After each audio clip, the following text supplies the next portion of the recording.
Good morning everybody. Pops is here to read The Clumsy Crocodile. Hello everybody. The Clumsy Crocodile. Cassie Green was on her way to work. It was the very first day of her new job. She was going to work at Everglades, the biggest and best store in town. It sold things you just couldn't buy anywhere else. So when Cassie got a job there, she was as pleased as punch. First, Cassie was sent to work in the china department. After only 10 minutes, she had sold 60 cups and saucers to a very rich lady. She was doing very well. Cassie packed the china carefully into a box. She was as gentle as a crocodile can be, but maybe just a little slow. The lady began to get impatient. Cassie quickly tied a big bow on the box. She didn't want the lady to be cross, not her very first customer. But as Cassie picked up the box, disaster struck. She packed it upside down. 60 cups and saucers smashed all over the floor. The customer stamped her foot and angrily left. Next day, Cassie was sent to the toy department. She hoped there was less to break. She didn't want any more accidents. I must put this ball away, she thought. Someone could trip over it and have a bad fall. But as she bent down, her tail swung out behind her. The Toy Town Express was knocked right off its rails.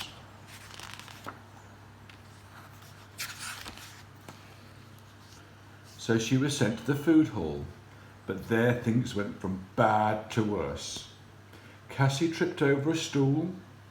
A bowl of salad flew into the air and landed on Ernest Everglade's head.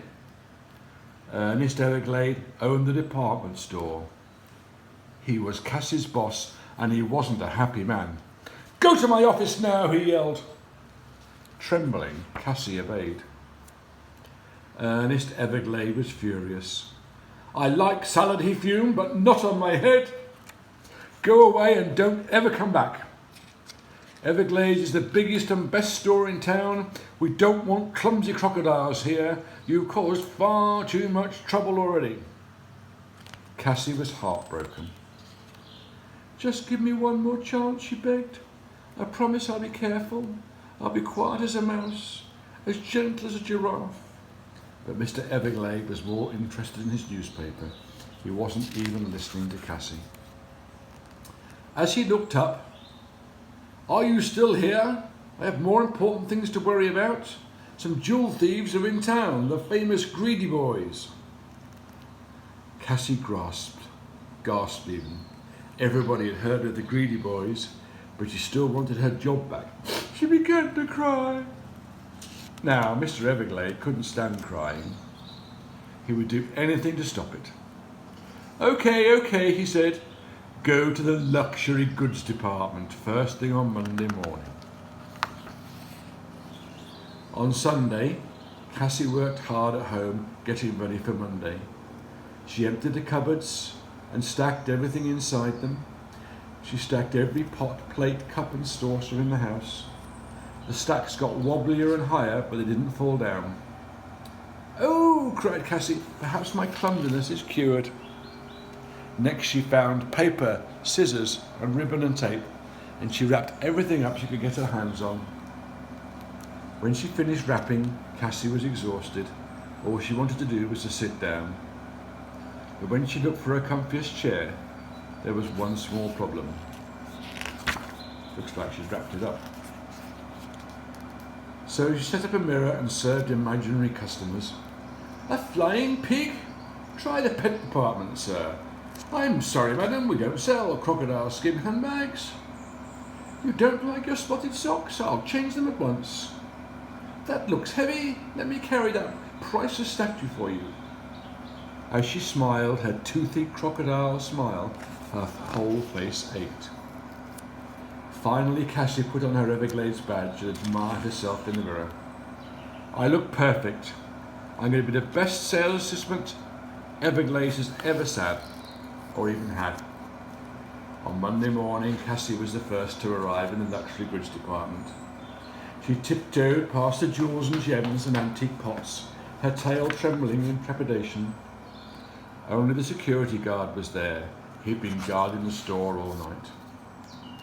The guard was finishing his breakfast. He was very pleased to see Cassie. "I'm glad you're here. Now I can go home to bed." "No," cried Cassie. "Don't leave me alone in the store. I'm not ready for that yet. Why don't you stay a while? I'll make you tea." "You'll be fine," said the guard. "Just keep an eye on Everglades Emerald." Everglades Emerald. The guard left.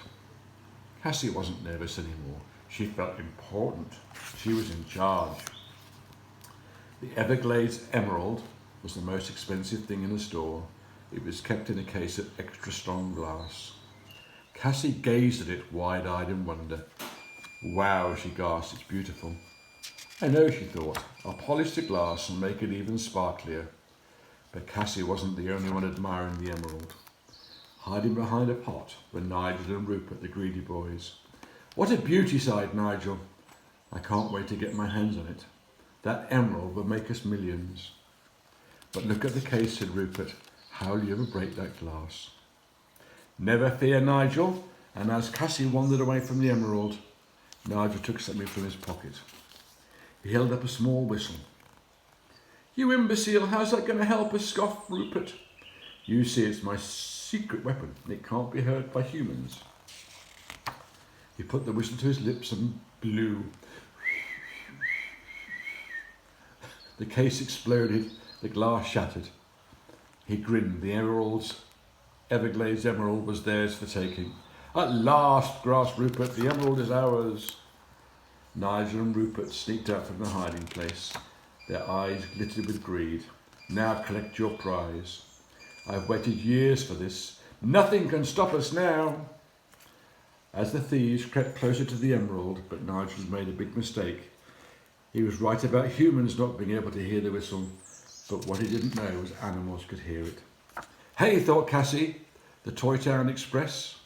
She spun around, ready to race the toy department, forgetting her tail, which swung round too. This time it hooked a priceless pearl necklace. Cassie tugged her tail and the necklace snapped. The pearls went flying and so did Cassie. She knocked over a glass cabinet. The china plate smashed, golden objects crashed, the pearls rolled across the floor. They rolled right under the feet of the greedy boys, sending them skidding to the floor. The Everglades emerald came tumbling after them. Cassie turned to see the greedy boys lying in a heap. "Oh no, customers," she cried, and ran over to help them up. Rupert was groaning in agony. Nigel still had his eye on the emerald. He wouldn't let a clumsy crocodile ruin his plans. Now he was close to his prize. In a hurry to help, Cassie tripped. She stood across the floor, her arms thrust out. She flew past the greedy boys. "Ugh!" she screamed as she realised she was going to crash nose first into the table. A table which held the Everglades' precious ancient treasures. The table wobbled, the treasures wobbled, they crashed to the floor. Cassie got up, she was horrified. What had she done? One of the ancient tables had toppled off the table, straight onto her customers' heads. "I'm finished," thought Cassie. Just at the moment, the boss walked in. Cassie started to explain. "I was going to polish and there was a noise and my tail, it got caught and then I slid." But Mr. Everglade wasn't listening. He was gazing at the ground and his face was turning red. He had just seen the Everglades emerald lying on the floor. "What's that doing?" he said. "Our most prized possession." And then he saw the pot and the legs and the bag lying next to them. He quickly put two and two together. He was no longer cross. He was very pleased as an excited boss. He picked up the emerald and beamed to Cassie. "Well done, you saved the Everglades emerald." Cassie was puzzled. Mr. Everglade pointed to the pot. "And you caught the greedy boys." Faint groans could be heard from underneath the pot. "Oh, so I have," said Cassie. She felt very pleased with herself. That afternoon, Mr. Everglade gave a party for Cassie. The whole town was invited. "3 cheers for Cassie the crocodile! Hip hip!" Nigel and Rupert watched the party too from behind bars. "Caught by a crocodile," groaned Nigel. "I can't believe it." Cassie thought it was the best party ever. There was singing and dancing, cake and ice cream, and fantastic fireworks. Cassie was given a medal. It was the proudest moment of her life. She was a hero. After the party, Mr. Everglade smiled at Cassie. I've got a new job for you. I don't want Cassie to be an assistant anymore. Instead, she became Everglade's chief taster and tester with a title tucked firmly underneath her. Thank you. Good night. Good night.